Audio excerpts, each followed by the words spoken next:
जीवनाच्या वाटेत सर्वांसोबत जायच आहे, काही आपलं देण आहे, काही त्यांचं खेळ आहे.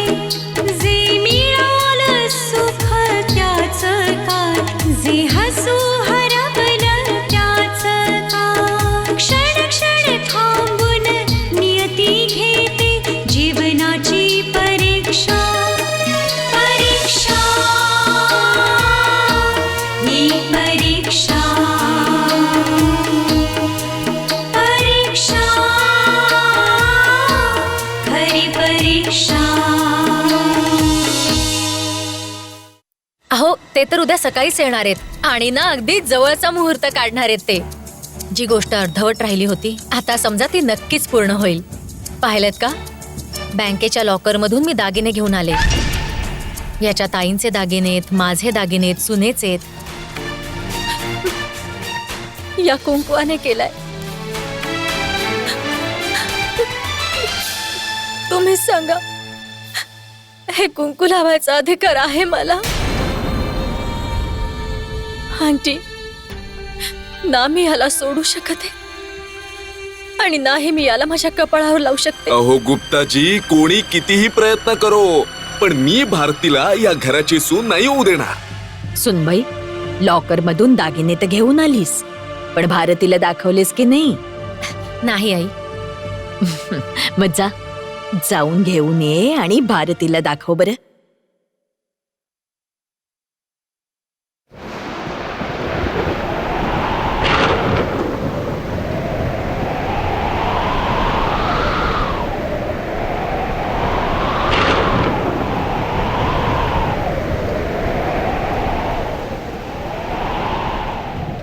हसणाऱ्या या ऋतूमध्ये डोळेही हे ओले झाले. हे कधी तुम्ही कुठे ऐकलं काय, दुःख कधी कुठे कमी झाले. आलेला बहर जात आहे, सर्वांना फार रडवत आहे. मम्मी, मम्मी तुम्ही माझा पासपोर्ट का घेताय? कारण आता तू माझ्या मर्जीशिवाय या घरातूनच काय, या शहरातून सुद्धा बाहेर जाऊ शकत नाहीस. माझा पासपोर्ट मला द्या. द्या. तुम्ही माझ्यावर अशी जबरदस्ती नाही करू शकत मम्मी. मोहनीश, मोहनीश, पकड या मुलीला. द्या मला मम्मी. द्या मम्मी. मोहनीश, ऐसे कॅच हर. द्या मम्मी, द्या. मोहनीश, पकड हिला. सोडा. द्या पकड मला. हिला. सीमा. पासपोर्ट आहे, सीमा.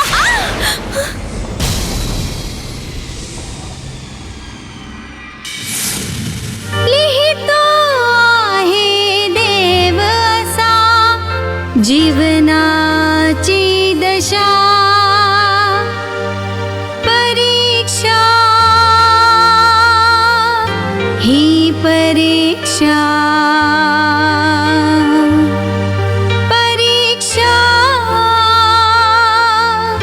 ही परीक्षा.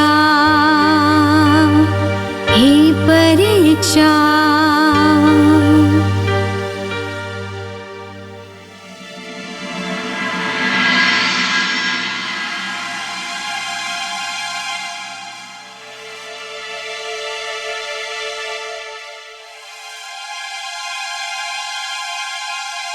सीमा,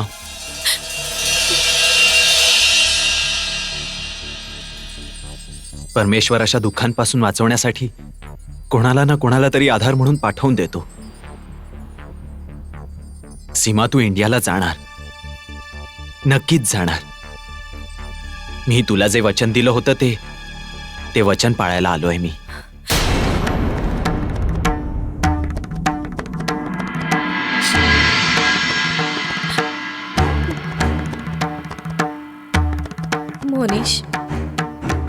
सध्या तरी मी अशा ठिकाणी उभी आहे जिथे ना मी पुढे पाऊल टाकू शकते आणि नाही मला मागे जाण्याचा मार्ग आहे. असं नाहीये सीमा. मार्ग आहेत. चालणाऱ्यांसाठी मार्ग कधीच संपत नाही.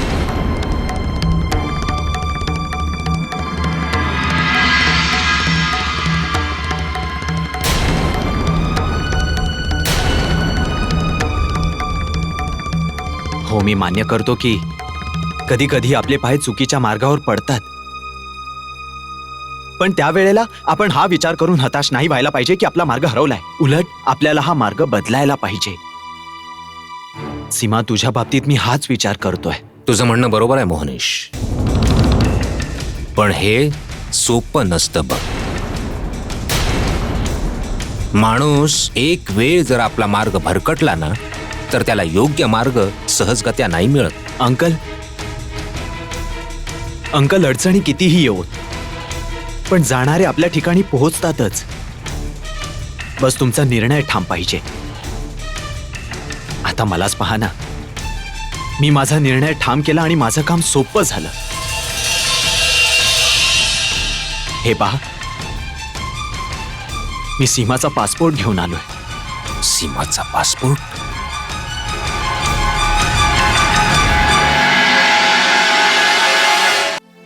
आम्हाला नाही माहित की तू हा पासपोर्ट तुझ्या आईकडून कसा काय काढून घेतलास, पण बाळा, आम्हाला या गोष्टीचा फार आनंद होतोय की तू तुझं वचन पूर्ण केलंस. आंटी, मी फक्त एकाच गोष्टीचा विचार करत होतो की कशाही प्रकारे सीमाचं आयुष्य नव्याने सुरू व्हावं. पण बेटा, त्यासाठी तुला पण एक वेळ इंडियात जावं लागेल. कारण जोपर्यंत तू सीमाला घटस्फोट देत नाहीस, तिचं आयुष्य कोणा दुसऱ्याबरोबर नव्याने नाही सुरू होऊ शकत.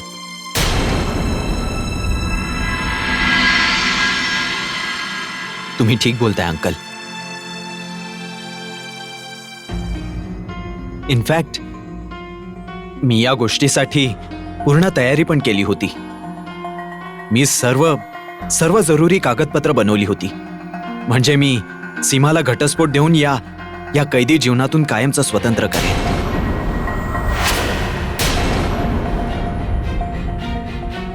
नंतर मला कळलं की भारतातला कायदा इथे झालेल्या घटस्फोटाला मान्यता नाही देत.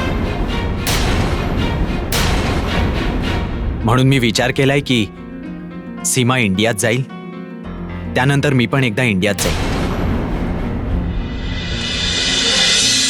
म्हणजे सीमाच्या नवीन आयुष्याला एक चांगला मार्ग मिळू शकेल.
बाळा,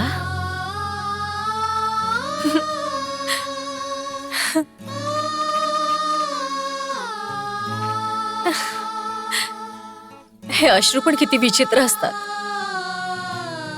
दुःखात आणि सुखात यांना काही फरकच नाही करताय.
पासपोर्टसाठी काय काय नाही करावं लागलं, किती मोठी लढाई लढावी लागली. इथे डोळ्यात एक स्वप्न घेऊन आले होते, पण अश्रूंसोबतच जगावं लागलं. आयुष्यात कशी कशी वळणं येतात. जेव्हा असं वाटतं की आयुष्य थांबल्यासारखं झालंय, आणि परत असं काही वाटतं की आयुष्याने परत त्याच वळणावर आणून सोडलंय जिथून कधी प्रवास सुरू केला होता. मी सुद्धा जिथून निघाले होते तिथेच पोचतीये. पहिल्यांदा मन दुःखाने भरलं नव्हतं, आता मनावर दुःखाचं ओझं राहील.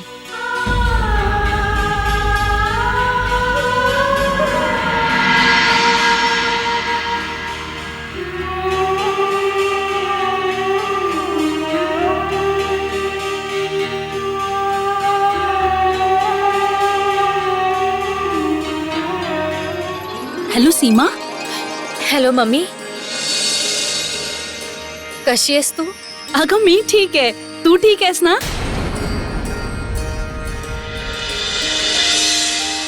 आत्ताच आम्ही जेवताना तुझी आठवण काढत होतो. मम्मी, मी इंडियात परत येतेय.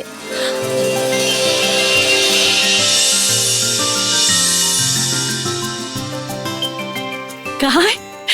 तू तू खरंच सांगतेस? हो मम्मी, कधी येतेस तू?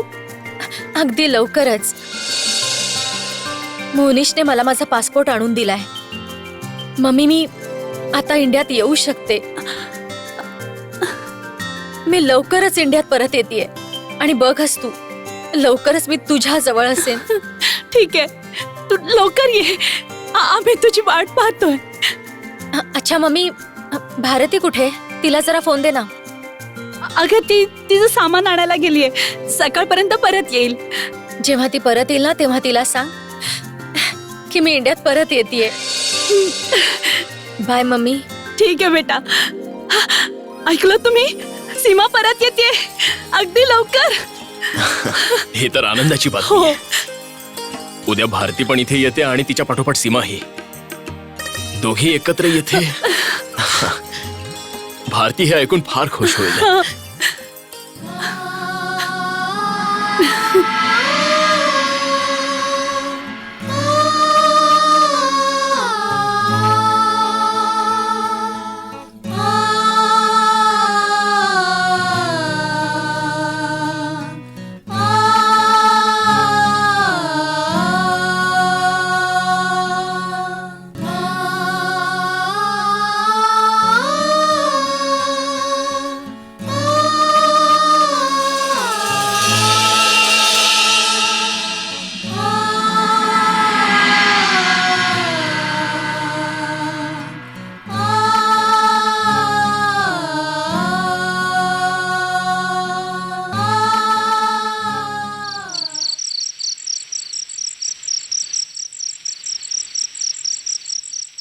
सकाळ होण्यापूर्वी या घरातून तुला निघायचंय भारती.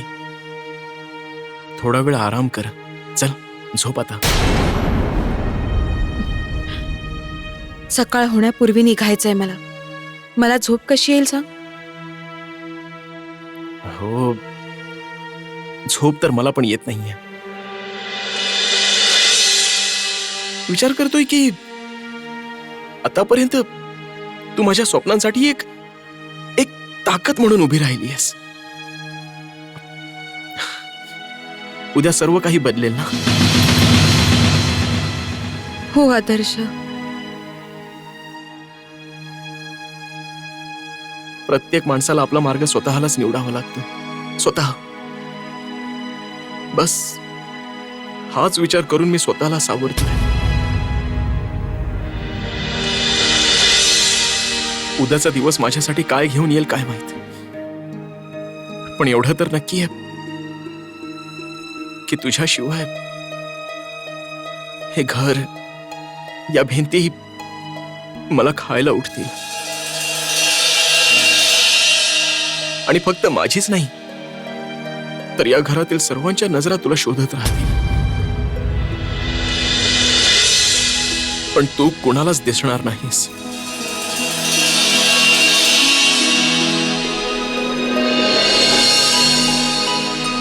हो आदर्श, इतके दिवस या घरात राहिल्यानंतर मला पण या घराची, या घरातल्या सगळ्यांची खूप आठवण येईल.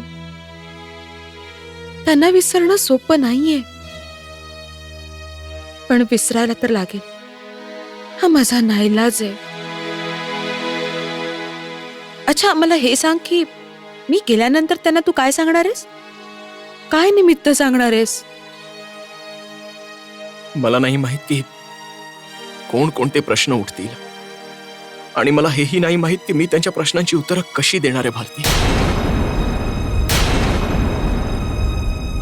मला फक्त तुला इतकंच सांगायचं आहे आदर्श, की जे काही निमित्त सांगशील ते असं सांग की मम्मीला आणि आजीला हे नाही वाटणार की मी नात्यांची काळजी नाही घेतली, किंवा माझ्या नजरेत नात्यांना काही महत्व नाहीये. विश्वास ठेव भारती, मी तुझ्यावर आरोप नाही लावू देणार. जर घ्यायचाच झाला ना तर सर्व आरोप मी स्वतःवरच घेईन. प्रयत्न कर की आरोप कोणावरच येणार नाही. मी गेल्यावर सगळ्यांना सांभाळणं आणि समजावणं हे तुझ्याच हातात आहे. घरात सर्वजण तुझ्या जाण्याने उदास होतील भारती, पण फक्त एक माझे पप्पाच आहेत ज्यांना तुझ्या जाण्याने आनंद होईल. आतापर्यंत तर भारती आणि आदर्श झोपले असतील. मला कोणत्याही परिस्थितीत ही पिशवी भारतीच्या कपाटात, तिच्या कपड्यात, तिच्या बॅगेमध्ये कुठेतरी ठेवावी लागेल, म्हणजे सकाळी भारतीला चोर म्हणून सिद्ध करता येईल. भारतीच्या नावाने मी फ्लाईटचं तिकीटही बुक केलंय. हे तिकीट सुद्धा सिद्ध करेल की भारती सगळे दागिने घेऊन पळण्याच्या तयारीत होती. सगळ्यांचे विचार एकसारखे नसतात आदर्श, आणि आपल्याला पण हा विचार नाही करायला पाहिजे की सगळेजण आपल्या बाबतीत तोच विचार करतील जो आपल्याला हवाय. हीच तर तुझी खास खूबी आहे भारती, की तू कधीच कुणाला चुकीचं नाही ठरवत. हो आदर्श, कारण माझं मत असं आहे की एखाद्याच्या नजरेत चुकीची गोष्ट दुसऱ्याच्या नजरेत बरोबर असू शकते. हा तर बघण्याचा दृष्टिकोन आहे.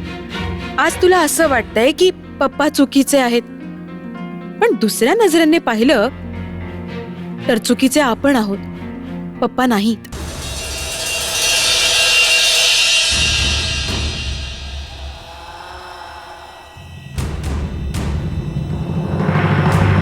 काय फरक पडतोय भारती? जर पप्पा चुकीचे नाहीये तर आपण पण चुकीचे नाही आहोत. हा तर आपला नाईलाज आहे की आपण दोघांच एकत्र आहोत. घरात तर सर्व समजतात की तू या घराची सून आहेस, आणि पप्पांना हे आपलं नातं मान्य नाही. नाईलाज म्हणून कोणी गुन्हा करत असेल तर त्याला गुन्हेगार नाही म्हणत आदर्श. जे काही असेल, सगळ्यांसमोर पती पत्नीचं नाटक करून आपण सगळ्यांच्या भावनांशी खेळलोय, आणि कदाचित याच खोटेपणाची जाणीव पप्पांना झाली असेल.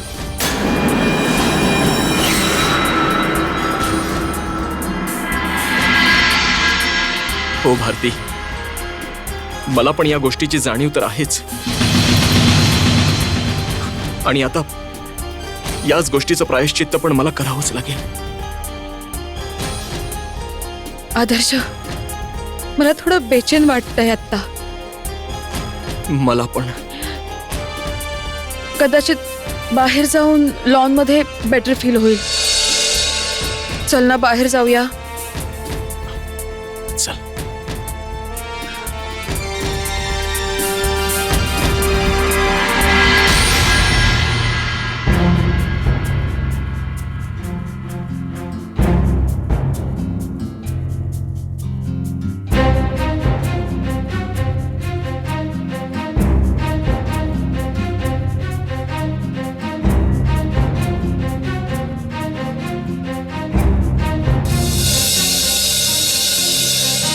या इतक्या रात्री कसल्या प्रेमाच्या गोष्टी चालल्यात या दोघांमध्ये?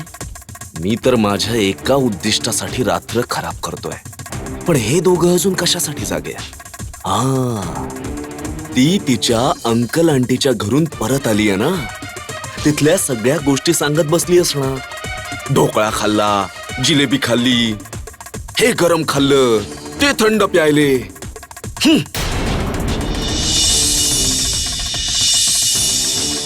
तू कितीही गुजगोष्टी कर भारती, परंतु मी तुला बाहेर काढण्याची सगळी तयारी करून बसलोय.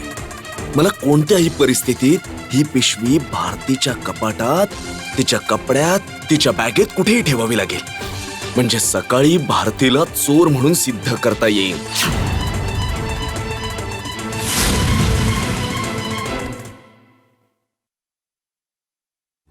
खूप घाबरायला होतंय. विचित्र आणि अस्वस्थ वाटतंय ग मला. हो, वेळ तर अगदी आनंदाची आहे, पण कुणास ठाऊक मनाला हुरहुर का लागलेली आहे.